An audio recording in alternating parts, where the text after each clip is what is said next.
So when we say we believe in the left without borders, for example, we really do believe in the left without borders. Right, so this is, first of all, condescending, and I object to this. The fact of the matter is we have to talk about what does it mean to be of the left without borders, right? What that means is, borders there is not, it's not simply lines on a map, right? It's all tribalism that's supposed to be set aside, right? It's all ideological tribalism that's trying to be overcome, right? So when you say we are left without borders, if I say that, what that means is that my political thinking is not confined to some irrational political or patriotic affirmation, right? It's not confined to I am an American and therefore I solely look out to American interests or something like that, which frees me up to declare solidarity with something like Idle No More or factory reclamation in Argentina or something like this, right? I can make those statements because I'm not ideologically confined to some set of tribalism, right? So this is what left without borders means. Now, you're taking this concept and you're using it to suggest that I'm somehow not doing my duty as a leftist, or I'm somehow less left than you, or less serious than you, or something like this, because I'm not willing to simply affirm every statement by everyone made on the left at all times, right? You're taking this statement against tribalism and you're using it to reinforce a form of tribalism. Sorry, people on the left say stupid shit all the time. People on the left are wrong all the time. It's true about people on the right. That's true about me. That's true about you. That's true about every person on the planet. We're wrong all the time. Okay? And just because I happen to perhaps fall somewhat politically in line with somebody doesn't mean that I should simply come to their aid if they say stupid shit. That's not what solidarity is, right? That's not what solidarity without borders is. That's just another border, right? The left becomes a border, right? Solidarity with the left becomes functionally identical to patriotism at that point. It's self-subverting. What you're doing is self-contradictory, right? So please, I don't appreciate the implication that because I don't simply just because I can't get behind every single leftist person on YouTube or rush to the defense of every leftist person on YouTube, that I am somehow less leftist or something like that. It's ridiculous idea. First of all, you made a claim to me that I am a moralist. I am not a moralist. So you say this, and then, like, you repeatedly turn around in the video and make the claim that what you're saying is all about the ethics of the situation. And then at the end of the video, you say something like, what's wrong with being a moralist anyway? Like, come on here. Like, it's obviously the case that you are making a political argument purely from some ethical position, right? Now, I'll get into my problems with that, right? We can have a conversation with my problems with that. But I want to point out here that you do end up contradicting yourself. Now, if you don't see yourself as contradicting yourself, it's very possible that we're parsing out the difference between ethics and morality in different ways. For the sake of my critique of your position, they're the same thing, right? Being a political ethicist and being a political moralist, or the distinction is legalistic to me, right? I don't buy into this political moralism. Oh, the government is doing this. Oh, horror, horror. Sorry, I don't think that's a substantial political position. I'll get into my reasons for that, though.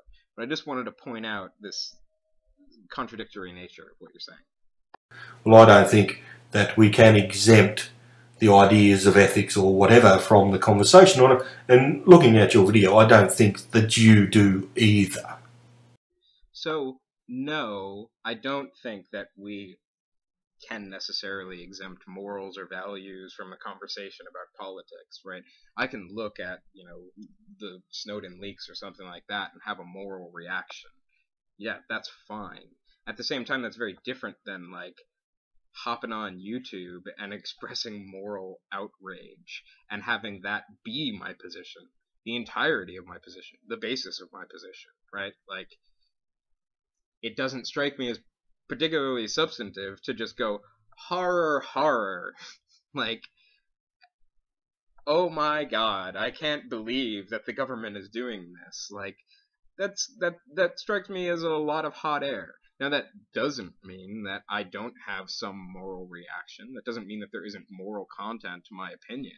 But that's not identical to saying that my opinion is purely moralistic or something like that. Like, no, a moral judgment is not the end point of a political analysis, right? I don't look at what the government does solely to come to some moral judgment. That's not how it works, and it's not that useful either. And I think it's actually detrimental to political discourse to take that line. Because you know what? Like I get it, right? I get what looking at YouTube, or what looking at the government is doing and reacting with moral horror, like I get that idea, right? The problem that I have is that, great, you have this adverse moral reaction, right? You feel this moral strength, right? That's fine. What I don't buy is hopping on YouTube, making that case, and then feeling like you've done something, that you've done something productive here. No, if you have a moral objection, I don't know if you're doing, I don't know what you're doing. Maybe you're doing things, but if you have some strong moral objection, then fucking go out and do something about it, right? Like, if I look at the government's activities and I'm not out, and I don't go out and protest and do something active, right, to work through those moral feelings, if that moral impulse that I experience doesn't lead me to go out and do something real in the world, then that moral impulse is fucking meaningless, right?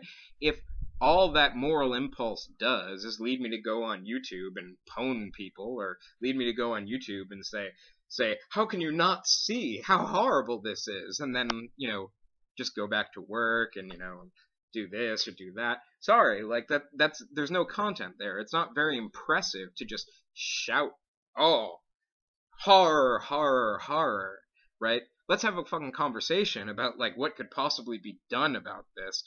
That's all that morality gets you, is motivation to do something. And that something that you do is not really, it's not enough to go on YouTube. Sorry, going on YouTube and arguing with someone and saying isn't this horrible, doesn't give you clean hands, right? It doesn't make you a better person, right? If you see something immoral here and you have this deep moral objection to it, and if you're not going out and doing something in the real world, instead you're going on YouTube and arguing about whether or not it's horrible, sorry, your moral objection doesn't mean anything. It doesn't translate into anything. I mean, we can look at, I've seen Chomsky make this point before, and I happen to agree with it. We can look at the crimes of Genghis Khan, right? And we can go, oh, that's horrible. But it doesn't have any moral content to just judge the crimes of Genghis Khan. We can't do anything about it, right? Like, there's no activity that I can undertake that can overturn those crimes or something like this, right? It's a nice, safe vantage point, right? I'm occupying a safe vantage point and then making all sorts of moral judgments. That's not good enough, right? So if if I just go on YouTube and say, oh, that's terrible, I can't believe that they actually did this, blah, blah, blah, blah, well, the government's spying on us, these bastards, blah, blah, blah, I can make those moral judgments all I want, but it's not worth a damn if it doesn't make me go out and try to do something about it, right? Like, that's the issue. Okay? I understand quite honestly that you know what I did to your friends. I'm sorry. You're wrong here. First of all, I'm not as sure who you mean by my friends, right? Like, maybe you mean Skep and Unseen Perfidy. I've never fucking spoken to Unseen Perfidy. I have no idea who he is, right? Skep, I've made a comment to. We've exchanged a couple private messages. That doesn't mean that we're friends, right? Don't take me as affirming a friendship with the skeptical heretic or Unseen Perfidy over some political, ideology or whatever the hell you think is going on here. As to whether or not I understand what you did to my quote-unquote friends, I have no idea what you did. This is the first video I've ever watched of yours. Okay? Please understand this. This is the first video I've ever watched of yours. Okay? I don't know what you, quote-unquote, did to my friends. No idea. Right? I'm at a loss. Right? I believe that as a democratic socialist, in the modern sense of the word, which would be called, as you would rightly describe, libertarianism, not left libertarianism, because I'm not speaking from the American school, I'm speaking from the world school of politics, which is a different thing altogether, because you might be shocked that outside of America, most people throughout Europe who would call themselves libertarian would be anarchists, and they would regard themselves as democratic socialists. Right, so the translation of this is, you're just some stupid American, you're using words in some provincial way, and you're fucking, you're not part of the world school, you're just talking about American politics and blah, blah, blah, right? Let me explain to you what this means in a global sense. Like, really, do you think that as somebody, I define myself as a left libertarian, right? Yes, another word for that position is roughly anarchist, right? Some people would be left Marxist as well, of the Luxembourgian strike, council communists and stuff like that. They also fall into what I'm calling the left libertarian tradition. Now, the reason why I'm calling myself a left libertarian is because I am an American. I'm responding to an American, right? Being skeptical heretic. I'm speaking primarily to an American audience. And so when they hear the word libertarian, they think Ron Paul. Right? There's a really interesting history of how that happened in the United States, how libertarian always meant anarchist, and then at a certain point, Ayn Randian sort of right-wingers took over the word and blah, blah, blah, blah, and it has all these new meanings as a result. Like, there's a really interesting history to that. But do you think for a second that I don't realize what the word libertarian means outside of America? Do you really think for a second that I don't understand the history of the political ideologies, I guess you could say, that I'm throwing in my hat with? Do you think that I don't know how this works? I mean, I get that you feel interested in talking down to me. Let me define these words for you, because you're just some American. And they wrote a political ideology according to the time they lived. Most Marxists, in truth, don't get that. They treat I call it the Gospel of Marx, very close to referring to Das Kapital as a Bible. So anybody who thinks that Marx was writing a political ideology doesn't know what the fuck they're talking about. The fact of the matter is, Marx was trying to elucidate theory of history, right? He was trying to be the Darwin of historical studies, and we still more or less use Marxian techniques when we talk about history. It's thousands and thousands of pages. You mentioned Das Kapital.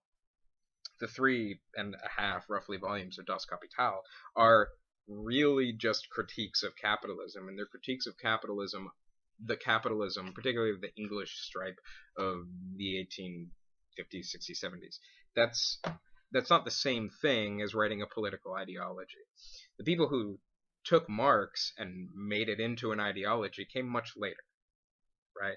Marx wasn't saying, this is what ought to happen, we should all rally together and try to construct this kind of society. This is a gross misreading of what's going on in Marx, right? Now, fact of the matter is, are there Marxists who walk around with Das Kapital as their Bible? Like, yeah, that's probably true.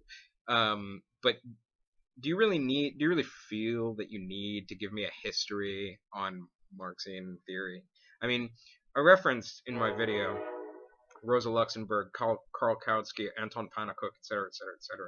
Like, just from that very fact alone, do you think that I don't understand the history of Marxism? Because you're talking as if I don't. You're talking as if, oh, let me give you a lesson on the history of Marx. Really? Really? Is it right of government to detain people without trial for years on end? One, that they know innocent, or two, they can't possibly have the evidence to charge. Is it right ethically? Two, is it right of government, regardless of government, regardless of whether the Russians do it, the United States does it, or whatever, is it right of government to engage in the activities of spying on their own populations? No, it's not right, right? I can affirm that no, it's not right, right? But the fact of the matter is that affirmation is totally fucking useless, right? It's totally fucking meaningless for me to go on YouTube and just start fucking yelling about whether or not it's right or wrong for the government to do X, Y, or Z, right? It contains no moral content at all to just say it's immoral for this to be the case or this to be done, right? All that does is it makes me feel better. It makes me feel like a moral person. It makes me feel like I'm somehow contributing to some discourse, right? The only function that declaring that this is immoral serves, the only function at all that it serves to step into a public forum and declare these activities as immoral, is to make me feel good, right? It doesn't actually do anything about the matter. It doesn't actually get anything done, right? It doesn't. It's fucking meaningless, right? So you say like I find this morally reprehensible. Fine, I find it morally reprehensible too. So what? I mean, I guess we could sit around on YouTube and stroke each other, right? Maybe it makes us feel good to just declare, oh, it's immoral, and to go to someone else and say, how could you not see this as immoral, or blah, blah, blah, blah. Sorry, that gives you no weight at all, right? All saying that this is immoral should do is to get you to get to the next question of, okay, well, what do we do about this? Because if you don't have that step, if you don't have the step of let's go out and do something about it, right? Then you're just fucking you're masturbating. That's all it is. It's just masturbation, right? It's just a real convenient way of making you feel good, making you feel like you're participating in global politics by sitting at your house on YouTube and condemning other people, right? That doesn't give you any currency. There's no political weight to that activity.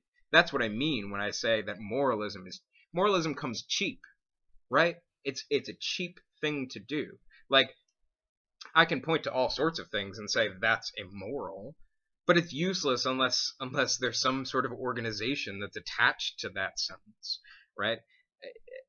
It's meaningless, right? It's politically and morally vacuous to do this. That's my whole point, right? But just because the evil bastards break the law, does that justify our right to break the law? These are issues that I'm trying to get expressed. And I'm sure by expressing these issues, by expressing the issues of nation states failing to live up to UN charters and blah, blah, blah, blah. I'm sure that by expressing ethical condemnation of this nation state or this other nation state, President Obama or Putin or pick your evil empire, right? I bet one of those leaders is going to see this YouTube conversation and be, oh my God, I can't believe that we're actually doing this.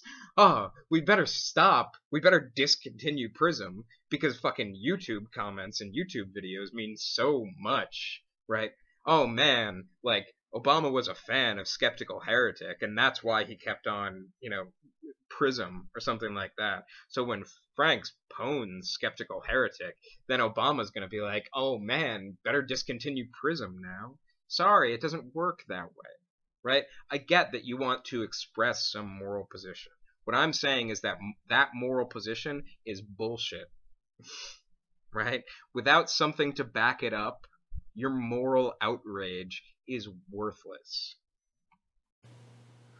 The tactical endeavour that I took in play was knowing full well that Skep and Rob engage in certain tactics. I turned around and manipulated their arrogance to my advantage so that my values could be expressed. That is what I did. Great, so now you can express your values on YouTube, right? You can make yourself out to be some moral martyr. Oh, I'm just expressing my values here, right? This is immoral, right? Look at me, I'm so moral, right? Look at Skep and Rob, they're so immoral. What is this besides a way for you to make yourself look good, right? Like, it's obviously not going to do anything to the issues that you're objecting to, right? Again, I could go online and express moral indignation about the crimes of Genghis Khan. There's nothing that I'm doing about it. It doesn't fucking mean anything. That's the issue. Are you willing, as a person, and I ask this of you, to put the political values that you hold, and as you said, from a philosophical point of view, from an outside study point of view, are you willing to put them above the friendships you have on YouTube? Right. What I'm not willing to do is to delude myself into thinking that who I associate with on YouTube has anything to do with the realpolitik surrounding global surveillance, right?